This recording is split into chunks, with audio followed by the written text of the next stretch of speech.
pengesahan Undang-Undang Cipta Kerja yang di dalamnya ada aturan mengenai spesifikasi produk halal masih menjadi persoalan di kalangan publik. Tak hanya memuat soal ketenaga kerjaan, Undang-Undang Cipta Kerja juga mengatur perihal sertifikasi halal suatu produk.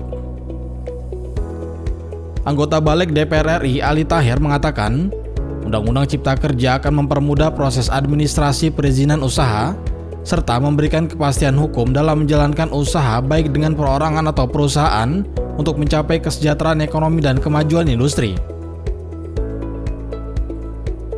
Salah satu kemudahan yaitu Ali Tahir menilai Undang-Undang Cipta Kerja Omnibus Law akan mempermudah sertifikasi halal. Menurut MTA DPR RI Komisi 8 Fraksi PAN Ali Tahir, berdasarkan Omnibus Law, pemberian sertifikasi halal dapat dilakukan oleh ormas Islam dan perguruan tinggi. Menurutnya, pelaku usaha berskala kecil juga mendapatkan kemudahan dengan membebaskan biaya untuk mendapatkan sertifikasi halal karena sertifikasi UMKM akan ditanggung oleh pemerintah. Pertanyaannya adalah, apa sih manfaat dari jaminan produk halal terkait dengan posisinya di dalam Undang-Undang Cipta Kerja? Ada 5 hal, ya. Ada 5 hal tentang kehadiran jaminan produk halal di dalam izin berusaha dalam rancangan Undang-Undang Cipta Kerja. Pertama adalah penataan kewenangan kelembagaannya sendiri, termasuk tugas pokok dan fungsi, kemudian penyederhanaan perizinan berusaha dan proses bisnisnya.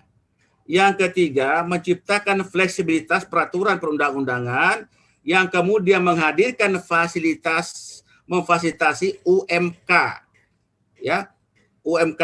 Kemudian yang kelima adalah percepatan pelayanan. 3, UMKM tidak diberi beban AMDAL, tetapi cukup saja dengan NIB, nomor induk berusaha.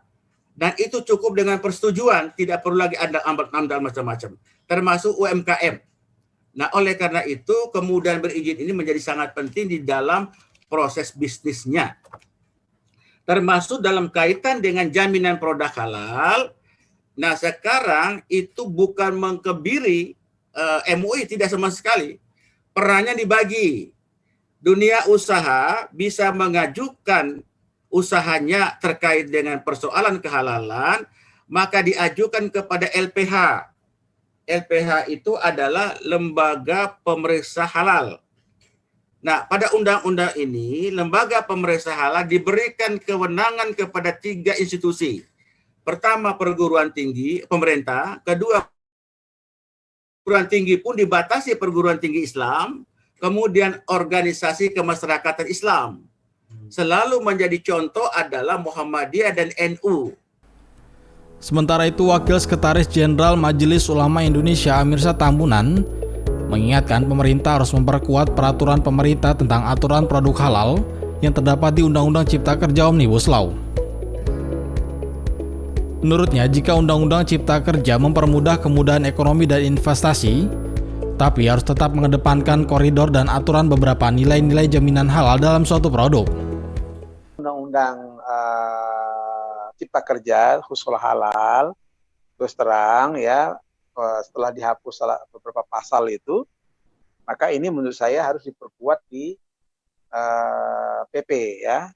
Nah, pemerintah janji setelah beberapa hari yang lalu MUI ketemu Presiden, tolong diperkuat PP-nya ya, peraturan pemerintahnya terkait soal halal ini memang tanggung jawab Majelis Ulama Indonesia. Tapi catatan akhir saya begini ya. Tadi Rektor ITB AD mengatakan jangan sampai kita membela ingin memajukan perekonomian dalam konteks UMKM misalnya, dalam konteks perdagangan halal, tapi kita menghilangkan atau mensepelekan atau meremehkan substansi halal. Ya. Jadi supaya kita tidak mensepelekan, supaya tidak menghilangkan substansi halal, maka aturannya harus dibuat sedemikian baik. Di satu sisi kita memang betul ingin permudah, ya karena prinsip syariah itu kan ada satu diantaranya taisir, bertahap mempermudah, yasiru wala tu'asir, permudah jangan persulit, tapi harus kita buat koridor aturan yang mengawal nilai-nilai halal sehingga tidak melanggar aturan. Seperti diketahui, polemik mencuat lantaran ada aturan Undang-Undang Cipta Kerja dalam jaminan produk halal lebih fokus pada perlindungan produsen dan bukan konsumen. Hal ini terlihat dari beberapa pasal yang ada di Undang-Undang Cipta Kerja, salah satunya mengenai auditor halal di mana Undang-Undang Cipta Kerja yang mengubah pasal 10 Undang-Undang Nomor 33 Tahun 2014 tentang jaminan produk halal telah menghilangkan ketentuan adanya sertifikasi auditor dari MUI. Tim TVMU memberitakan.